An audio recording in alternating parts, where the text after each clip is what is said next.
This is Radar for On the Radar Entertainment Blog, coming to another edition of Movie Reviews and Observations number 61. If you noticed last week, I was recording somewhere weird. I was on a mini vacation. That's where I was recording. This is the first time I'm going to be recording my movie reviews from my new place. If you noticed, my baseball video yesterday was from my new place. There may have been some talking because my roommates forgot I was recording. There are other roommates who blast TVs. I'm going to figure out the best setup. Just get along with me. And eventually, if I feel like the better setup is stepping back, then I will. And you can see this, there is a TV screen behind me. So let's start with the first movie I watched towards the end of my Milwaukee trip was Love and Monsters, and it was with Dylan O'Brien, and it was pretty clever. A apocalyptic movie where everybody's in bunker. He's got a long lost girlfriend who he hasn't seen since the thing happened. He's orphaned, so he's got to grow up with these people who took him in. He's the chef. They all do different things, and at the same time, he's been communicating over the radio with her, and his goal is to go out in the wild and look for her. And I'm saying to myself, Michael Rooker's in this movie. It's a pretty interesting movie, and of course, the movie is about his adventure to go see his girlfriend, and when he gets there, all the things you got to do while he's there with the girlfriend. And I want to give the plot away, but there's a dog in the movie. Michael Rooker's in it with a kid. It's very cute and clever. It gives me off a little bit of Zombieland feel with Woody Harrelson and the young girl that was in the movie. So it's like, I liked it. I wouldn't call it an action movie. I'd call it a post-apocalyptic sci-fi movie, so I'd call it a drama sci-fi because it was like a love story. There was science fiction. There was all these animals were mutated into weird, bigger versions of themselves. And for an hour and 47 minute movie, the movie pretty much flew by. It didn't drag on. It had enough fighting and action and monsters to get you hooked, and a little romance in there as well. So I'd suggest to watch this. And the next movie I watched was Clickbait. You know, where basically, like many movies, they're making fun of social media here, where this woman's all about streams and how many streams she got, and she's a college student. And somebody's like harassing her, threatening her, kidnapping her, all this stuff. And I watched it because it was very short. It's less than an hour and 20 minutes. The problem is the movie has random ads that are fake ads from this fake website. And the acting is horrible. The cop in the movie's horrible. The girls are horrible at acting. The parents, like the adults in the movie, like the college professor, the other people in the world. And it's just horrible acting, horrible writing, horrible filmmaking, and just weird random videos going on. So it's just horrible. You should not watch the movie. It's a waste of your time. That's probably the reason why the library doesn't own it. Then I watched the movie Love, Weddings, and Other Disasters. And it's one of those typical rom-coms where they break it up into multiple love stories that are spread out through the movie that all kind of intertwine with each other. And basically, Jeremy Irons plays like a caterer, wedding planner, and Maggie Grace is hired to do the wedding, and they got to get along as friends or co-workers. And she's got her own love relationship issue. So does Jeremy Irons. He gets set up with Diane Keaton to be his blind date. And she's actually blind, and she does a horrible job of playing a blind lady. It's a horribly written movie. I don't know why Jeremy Irons and Diane Keaton sign up for this movie. But then you have the Andrew Bachelor thing where he's looking for a Cinderella.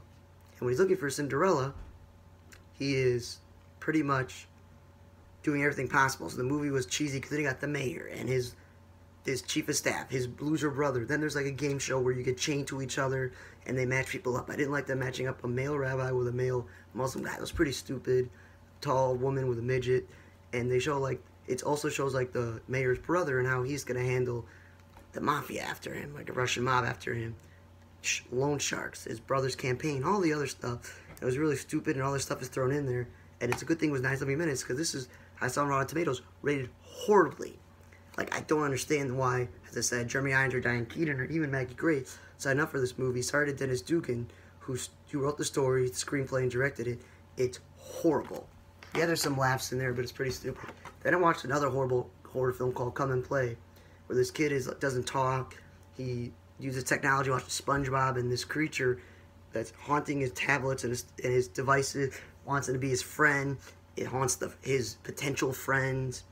And Gillian Jacobs from Community plays the mother, and basically this thing is coming after the kid, the family, and they got to survive. And the father works like at one of those parking garages and stuff. And it's 97 minutes, so it's not like it drags on and stuff. But again, really creepy film for some of it, but mostly boring drama talking with the kid's issue at school, people picking on him having no friends, him having friends, then picking on him. And it was just, I wouldn't waste my time watching it. Then I watched the movie Adverse, where you're like, Lou Diamond Phillips from La Bamba 33 and, of course, Prodigal Son and Stargate Universe. Sean Astin, who's been in so many things. Penelope Ann Miller, and Mickey Rourke is the bad guy. And then they don't tell you in this movie that Jake T. Austin and Matt Ryan are in there, because I barely saw Jake T. Austin. So, Matt Ryan, from Constantine fame, he is pretty much like a drug dealer who works for Mickey Rourke. Mickey Rourke's like this crime boss. He's in charge of all different crap, trafficking, sex workers, you know, drugs, all this stuff. And of course, the main character played by Thomas Nicola, he's the legal guardian of his kid, Lou Diamond Phillips, is the social worker checking in on it, and Sean Astin's his boss. And basically, he works for a car service. Sean Astin has to let him suspend him. He can't go to work. His sister gets caught up in the wrong crowds and dies, drug induced, all that other stuff. And when that happens, then he has to get, the whole movie's revenge. So it's not really a psychological thriller or a drama or anything, or action. It's just a boring drama where teenage girl dies of drug overdose. And when she dies over drug overdose, then he goes on this revenge thing, trying to take down everybody who's associated. The friends, the person who brought the friends into the ring, any drug dealers, anybody that works for the guy. And Mickey Rourke's the main target. Matt Ryan's a target. Every single person in the movie is a target because he's trying to kill all of the people that have associated with Mickey Rourke. And the whole movie is him trying to get in good with Mickey Rourke by being his personal driver, slipping underneath so nobody knows he's out for revenge. And, of course, the whole movie is him trying to kill Mickey Rourke, and it's 90 minutes, and I don't get the audience scores or the Rotten Tomatoes score, because this was a bad movie. It was horrible. Then I watched Monster Hunter, Mila Jokic. I'm not a huge fan of her catalog or know that much about it, but surprisingly good. And I'm a huge fan of Ron Perlman. He's been in some good movies, in some bad movies, and he's, of course, Hellboy. But pretty much the movie had Tony Jaa, who did a really good job helping out Mila Jokic in the movie. They had a short appearance by T.I., the rapper, Megan Good, and some other actors. And pretty much, it's like a military movie where Mila Djokovic has a team of T.I., Megan Good, Dago Bonta, etc.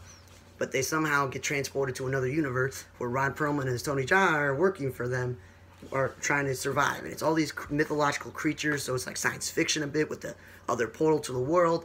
All of these creatures and stuff, and she's got to learn that the bullets don't work, and she's got to use other weapons to try to survive. And the whole movie is her trying to get back, and then the whole movie is, besides from her trying to get back, preventing these creatures from getting to Earth.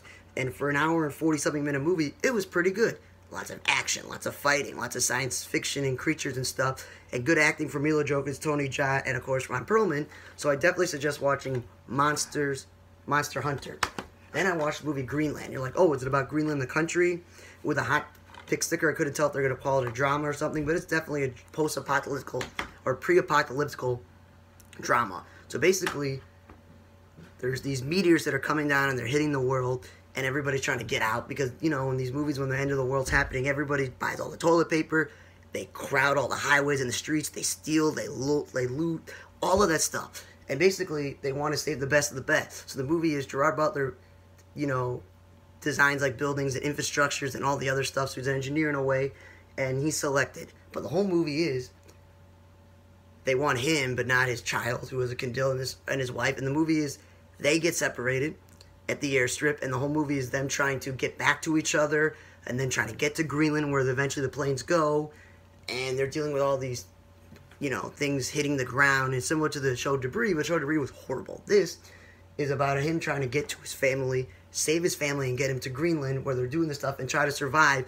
these alien, you know, rocks and meteors crashing down on Earth, and you got to survive, but dealing with the worst of humanity, looting, robbing, stealing, you know, all this stuff, attacking people, beating people up, and he's got to try to save them. And that's the whole movie, and it was an hour and 55 minutes. Not that long, you know, so overall, it was a very good pre-apocalyptic movie of a family trying to survive, even if they're at the end of each other at the beginning of the movie.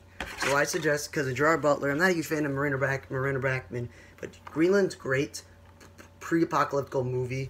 Mila Jokic is a great, you know, action sci-fi movie with creatures. And the science fiction, more than action, you know, movie Love and Monsters, where it's, again, pulls up a little world and them trying to survive, with Dylan O'Brien, Love and Monsters. Those are the 3 best movies I watched this week, and it's similar. They have to do with either creatures or the world ending. The movies I said, again, not to watch, or Adverse, because it was horrible drama. Love, Wedding, and Other Disasters, horrible comedy. And the 2 horror films, Clickbait, Come and Play. Thanks for listening to another edition of Movie Reviews and Observations number 61. If you hear somebody making noise or clearing their throat or coughing or sneezing, that's my ungrateful new housemate. So I'm sorry in advance. He just doesn't care. So thanks for listening to another edition of Movie Reviews and Observations number 61. I'm Radar for On the Right Tab Blog. See you guys next time.